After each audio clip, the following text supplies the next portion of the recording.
Again, welcome to CS 102, Introduction to Programming Using Java. This lab will cover chapter 4 of our course textbook, that's writing classes.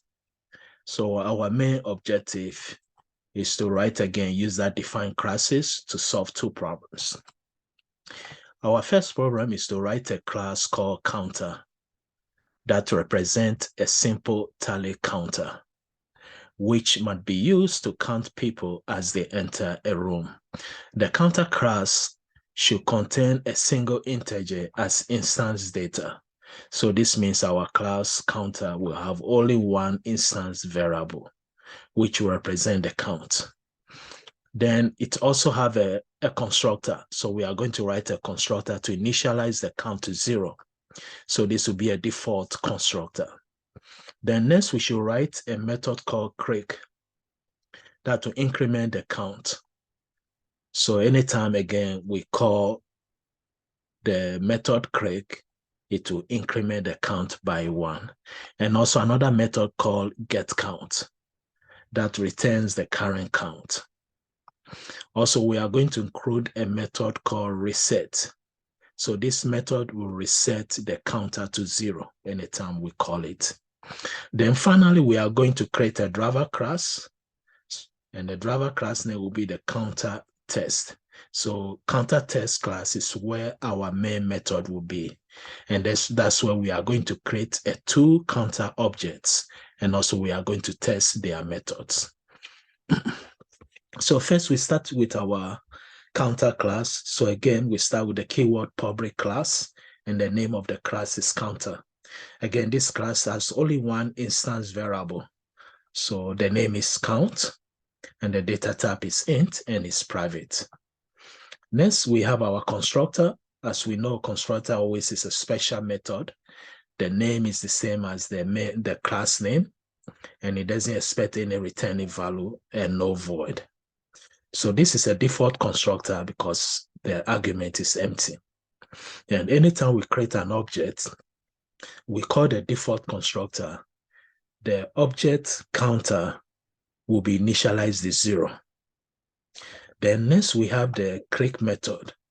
The create method, anytime we call it, is going to increment the count by 1.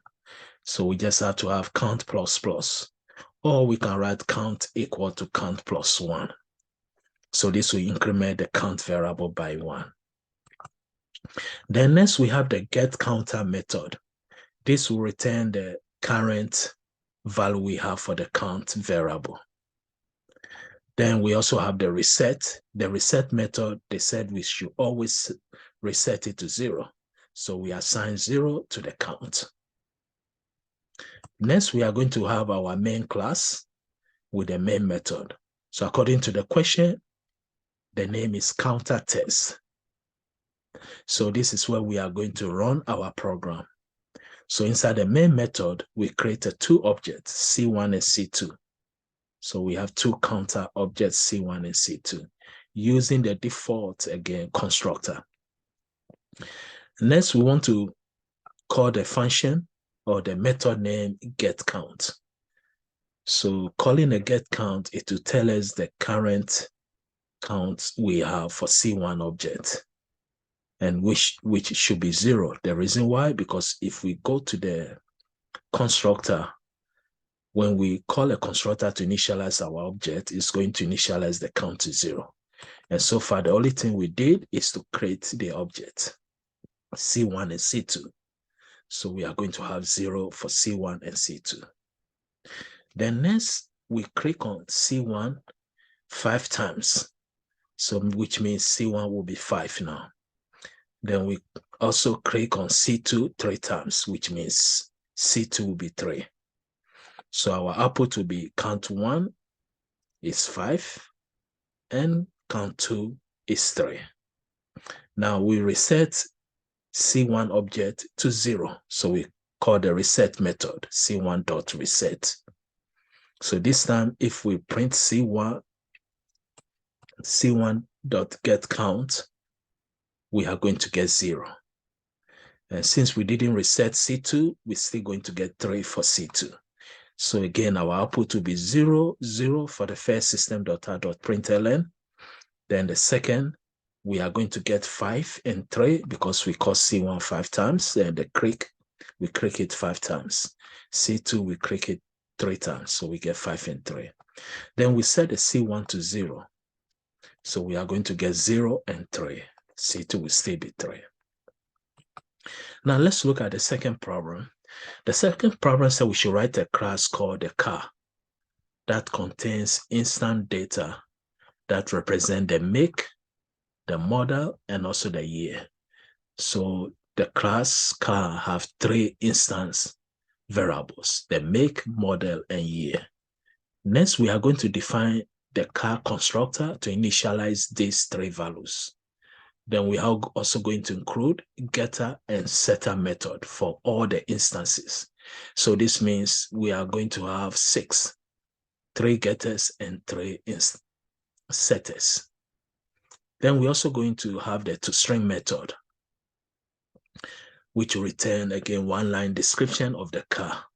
We're also going to add a method called isAntic. IsAntic will check, or it will return Boolean, indicating if the car is an antique. So it will check whether the car is an antique car. Now that will be based on the year of the car or how old is the car. So for example, here they say if the car is more than 45 years old, then it's an antique. Next, we are going to have our driver class called the car test. Then the main method, we are going to instantiate several car objects. So they didn't tell us how many objects to create. So first we start with the car class. So the keyword public class and then car. And then we have 3 instance variables. So the make and the model, the data type will be string. The year, the data type will be int. Then we have a full constructor. So we set up this car object with a specified data. So we are using constructor with argument. So the constructor take all the 3 instant variables argument, make init, model init, and year init. So this means anytime we create an object, we can again have any name or the model and the year together at the same time. So we initialize all the 3 variables. Next, they say we should create getMake. GetMake will be one of the accessors, so it will return the make of the car because the instant variable is make. Always the getters and setters, the setters will manipulate the instant variables and getters will return the current value in the instant variables. So getMake will return make. Then make mutator, or mutator also is called the setters. So it takes 1 argument and it's going to set a new value. So this is make update. We assign make update to the make. So when we call set make in the main method, the argument, we are going to have a new make. Then we also have the accessor for model. So it's going to return the model. Then the mutator, we're also going to set the model. So it will be string model update. So we assign the model update to the instant variable model. Then next we have the get year. We'll return the year and also the year mutator. So set year, the argument will be year update. So we assign year update to the year instant variable. Then the question said we should create toString. We should have toString method, which will describe in 1 sentences the year, the make, and the model of the car. So as we said earlier, the toString return the string representation of the car objects. Now we have our main method, or called the class called the car test. This is the main class, and we have our main method now. So what we did is that we create 4 objects, car objects. Now, since our constructor have an argument, we can set our argument. So here we have a Ford 2007 is Taurus model, Honda Odyssey 2011, Toyota, the model is Corolla 1999, Ford is Mustang 1966. So we have our 4 objects. The first thing we did here, we print our object content. So it's going to print one line, the car. If we look at to string, it's going to print the year, the make, and the model of the car. That's why the system.out.println, we didn't format it no more, since it automatically to call the to string format method. Then next, what we did, we set the model for C1, we change it to Explorer. We also set the year for C2 object to 2010. And C2 object was 2011 before, so we changed it to 2010. Then C3, we set the make to Nissan. It was Corolla, we set it to Nissan. Then C3.set model, we set the C3 model again to Maxima. So that means the make will be Nissan, and then the model will be Maxima. Then we decided to print the new car's information, C1, C2, C3, and C4. So again, that's the concept of, again, writing our own class and creating our objects in the main method, and again, manipulate the object content or information. So again, see you in the next class, and thank you for your time.